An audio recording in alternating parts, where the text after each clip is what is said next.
بيكم في حلقتنا الجديدة. النهاردة هعمل معاكم شوربة الخضار بطريقة سهلة وجميلة جدا، وكمان بتبقى مفيدة جدا وكلها قيمة غذائية ومفيدة جدا لينا كلنا. هنشوف مع بعض هنعملها ازاي. اول حاجة هاخد حلة واحط عليها معلقة كبيرة سمنة بالطريقة دي كده، واروح نازلة بالبصل مقطعه صغير لانه يعتبر من ضمن الخضار برضو، هو مش بفرمه، لا بقطعه صغير كده.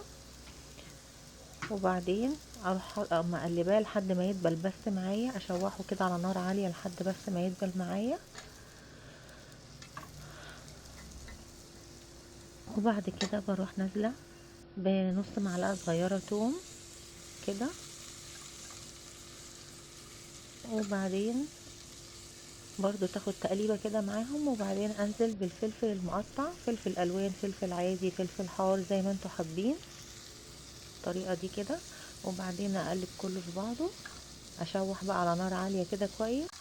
وبعدين اروح نازلة بالخضار اللي كنت مجمداه في الفريزر زي ما هو. بصوا لونه وشكله وقيمته الغذائية زي ما هو، مفيش اي حاجة اتغيرت فيه. انزل عليه بس مجمد على طول من الفريزر. نقلب كده كويس بالراحة كده، بنكسره بالراحة كده من غير ما يتهري الخضار عشان يفضل طازة وجميل ولونه حلو كده معانا ويحتفظ بلونه. نبتدي نحط الملح بتاعنا وما نكترش عشان فيه المرقة اللي هنحطها فيها ملح. نحط فلفل اسود، نحط كمون، كمان ممكن نحط شعرة كركم، ونحط بابريكا، ونقلب بقى كده كله مع بعضه بشويش. كل ده بنشوح على نار عالية. ولو عندنا شوربة نحط شوربة، ما عندناش نحط كوبايتين او 3 مية سخنة مغلية او عليهم مكعبين مرقة لحمة. هنقلب بقى كده.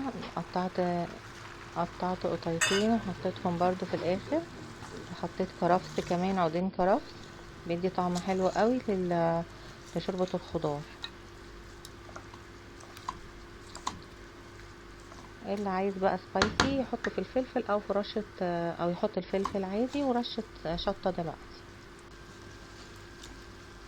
بس كده. وطيت بقى النار عليه وخليته بقى ينزل مية الخضار دي كلها. بعد ما تشوح ينزل بقى مية الخضار دي كلها مع البصل والثوم والتوابل. نبتدي بقى نحط الشوربة بتاعتنا اهو دلوقتي مغلية طبعا.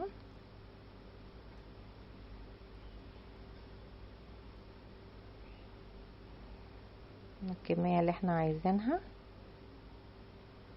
ولو عايزين كمان نحط الطعام بالتوابل المكعب بتاع مرقة اللحمة حطوا معاها مكعب واحد. لو مش عايزين خلاص هي كده الشوربة حلوة قوي فيها كل حاجة اذا كانت لحمة او فراخ. كده انا حطيت الكمية بتاعت الشوربة اهي. نقلب بقى كده كله مع بعضه. نخلي بقى النار على اول ما تغلي معانا نخلي النار بقى على الوسط اهي.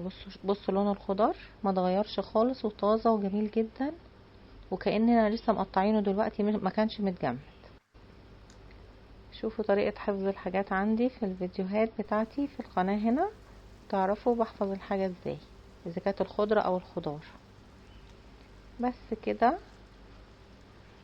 نقلب تقليبة كده لحد ما يغلي، وبعدين نعمل النار وسط ونغطي عليه ونسيبه بقى يستوي براحته.